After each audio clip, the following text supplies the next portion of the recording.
Well, I hope the video is a nice kind of drop-in point for people a little puzzled as to not just my channel, but like what exactly is going on here. Well, I guess I have to put it into a very simple set of sentences that the last couple of years, I don't want to say anti-Scientology, but I guess the ex-Scientology scene, which is a little unfair since there are some ex-Scientologists who are not totally crazy or manipulative or abusive, but things are where they are. I mean, one of them just went on this recent rampage threatening people and then tried to get out of it by saying, I'm just messy.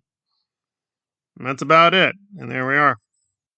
So, Aaron Smith-Levin, who runs Growing Up in Scientology, essentially got kicked out of charity, the Aftermath Foundation, now the Mike Rinder Aftermath Foundation, and created his own foundation, which had a suspicious name called the SPTV Foundation.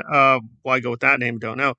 And that thing has just been a mess for now well over a year since its formal establishment. So at the beginning, it had quite a few diverse, varied people on its board of directors, and since then, steadily it's lost oof, four, five, six, seven, eight. At a certain point, you just give up. It's like there's just so many people that keep leaving and leaving, leaving.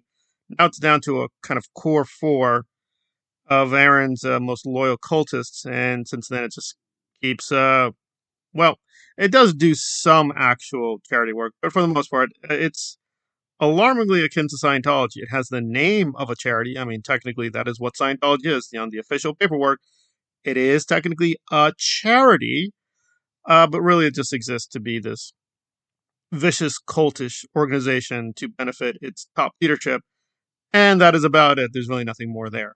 That is the essential goal of Scientology, and that is the essential goal of Aaron's fake foundation. So I was a little bit, well, overjoyed is not the right word. I guess I was like, is this really true? So apparently, Aaron, for a while, even though he does have technically the foundation and charity, has not really done much in terms of fundraising. Now, to get to the spilling tea part, Mike Rinder, before he died, let out that one of the reasons they got rid of him on the Aftermath Foundation is he illegally was doing online fundraisers in the name of the Aftermath Foundation and then pocketing the money, just keeping it, not giving it back, which is illegal.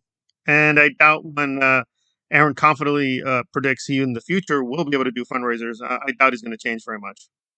And there's a lot of paradoxes and very weird things going on because these are the only videos that actually do much in terms of traction. Like, Aaron has been sort of stuck on his channel. I mean, again, I would envy him because getting consistently 10,000, 20,000, even sometimes 30,000 views is pretty good money. But for Aaron, this is a massive decline from his usual 60,000, 80,000, 100,000, where he would just do any moronic topic, including the Grant Cardone videos where wasn't really saying anything except he really hates Grant Cardone for making a lot more money and having a bigger house, I guess. But those would still get easy 60,000 views. Now those get less than 10,000 views sometimes. So something has definitely changed. But for whatever reason, his not really protesting videos with Tom Cruise, basically it's him next to a cutout of Tom Cruise. Even a very old cutout, because Tom Cruise looks much younger than he really is. It's very strange. Anyway, Aaron was whining and moaning, so I had to hear this for myself, not depend on other people's testimony, that yes, indeed, he's whining and crying that Google has yet to recognize his phony foundation to be a real charity. I just find the whole thing very hilarious and ironic that the guy who has been abusing the YouTube system for years and years to really beat down critics and browbeat any dissension, acting like basically a thug, an enforcer of his own orthodoxy, yeah, Google's not helping him out. Despite nearly a 250,000 of subscribers, they're like, right, yeah, just go back to this form, go back to this email. And Aaron's like, I already went back to that email. I'm using the Croc now. And like, okay, that's nice. He's gone through, counted, guys, a grand total of 8 people. He's contacted 8 people with the Google. And they're still like, nice, right, get back to the email. Like, I already did that. Will no one help me? Will no one see the injustice? Why is nobody crying for Iranus? Yeah, I mean, that's true. Now, these things are, to be fair, cosmically are a dime a dozen, right? People set up phony organizations all the time to pocket money and fool people. Ironically, one of Aaron's better videos is him revealing that Ashton Kutcher kind of pulls the same trick. Like Ashton and Demi did set up, quote, a real charity, but it soon became basically a money grab just for Ashton. You think to yourself, wow, this guy's super rich. He wouldn't be using the charity. Nope. A lot of the charity was raising money for him. And he was directly getting a very fat, lucrative paycheck doing absolutely nothing, but allegedly saving children. Which is, hey, shocker, you guessed it. That's exactly the excuse Aaron gives for his foundation, saying, guys, I'm here to save children. Give me the money. So the circle of failure is complete. But at least Ashton does have a real board of directors, and they had to, nicely, calmly say, "You got to get out of here. You're ruining our fake foundation." And so Ashton was forced to leave, and get one less big paycheck from his Scientology propaganda. Wonk wonk.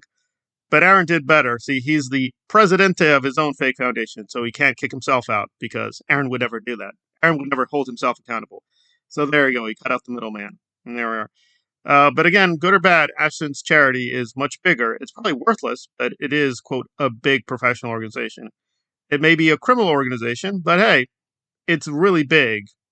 Aaron is really small. It's really small. So should we even call it a cult? I mean, it is just, down to a dozen hardcore people and several dozen maniacs outside that inner circle. And say, well, yeah, technically it fits the definition of a cult.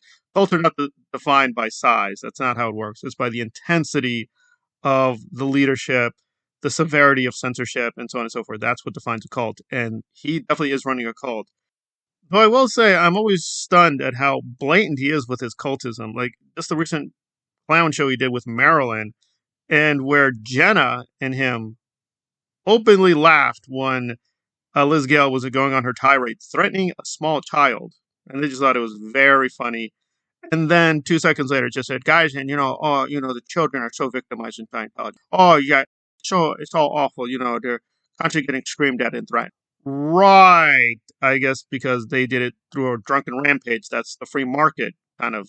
Miscavige threatening people is really bad. It has the stench of L. Ron Hubbard. But Aaron's Miscavige threatening with Jenna Miscavige, that's okay and delicious because, they're just kidding around, or they smile a lot or laugh a lot or drink a lot of beer. So that's normal, good, healthy, pro-American threatening. I don't know. I don't know. It's a very weird thing when if you had to define, well, what is occurring here? Well, see, Scientology is a kind of Hollywood centric cult, and Aaron has, well, a Hollywood centric cult. One of them has at least a few billionaires and a lot of millionaires.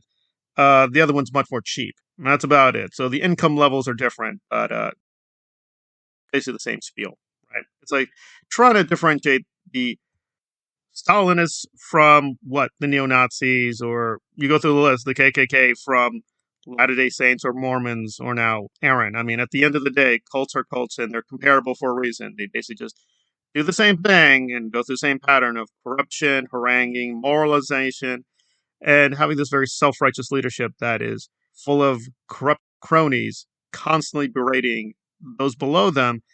The rhetoric is always very nice and golden. We're going to save Germany or save America or save Russia. You just have to follow the path of the righteous leadership. And if there were a few broken bones or a few lies or propaganda along the way, well, you can't get to paradise without paying a price. So, and if all the money and the privileges go to those people and not you, well, stop asking questions, or something bad may happen to you and your family, and that's the end of the question. But I just find it hilarious that Aaron is now crying about how Google doesn't care about him. After all these years of doing the same thing to his victims, false copyright strikes, false allegations, false accusations, false panics, all this, you Google, I now alert you. Oh no, the true OSHA operations are destroying me without any evidence. He's also now being reduced to a little cog in a machine, and he's crying and, what about the children? I need to save them. Oh, without me, what will happen? I guess we're going to have to count on Superman, because that's more likely that children will be saved by Superman than Aaron Smith-Levin. But there we go. Maybe he's right. It will be a temporary thing, and he will be granted the charity status. Or, hey, maybe God does exist, and justice will reign, and he'll never get that charity status.